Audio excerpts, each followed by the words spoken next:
Bonjour à tous et à toutes, mon nom est Tondi Ibrahim et dans cette vidéo, je vous ferai un résumé du livre The 80-20 Principle et plus précisément la loi des 80-20. Le principe a été découvert en 1897 par l'économiste italien Vilfredo Pareto. Il a été appelé par la suite par plusieurs noms, dont le principe de Pareto, la loi de Pareto, la loi des 80-20. Ce que Pareto a découvert, c'est que la majorité de la richesse et des revenus en Angleterre étaient détenus uniquement par une minorité de la population.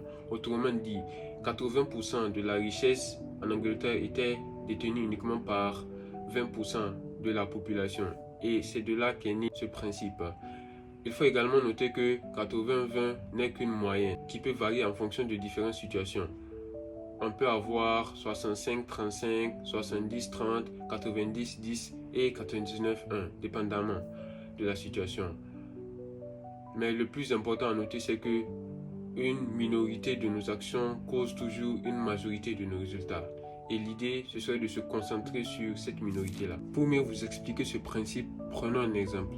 Imaginons que vous êtes le propriétaire d'une boutique en ligne ou bien d'une boutique physique. Et après l'analyse de vos résultats, vous vous rendez compte que 80% de vos revenus proviennent uniquement de 20% de vos produits. Cela signifie que les autres 80% de vos produits ne vous procurent que 20% de vos revenus. Ce que le principe de Pareto suggère, ce serait de se concentrer sur ces 20% de produits qui produisent 80% de vos revenus, en les améliorant, en les promotant davantage, ce qui pourrait potentiellement augmenter vos revenus. Comment appliquer la loi des 80-20 à notre vie? Pour appliquer la loi des 80-20 à notre vie, il y a deux méthodes principales. La première, c'est ce qu'on appelle le 80-20 analysis, qui consiste à se baser sur les données afin de savoir quels sont les 20% de mes actions qui vont causer 80% de mes résultats. La seconde, c'est ce qu'on appelle le 80-20 thinking, qui est majoritairement utilisé parce que dans la plupart des cas, on n'a pas accès aux données.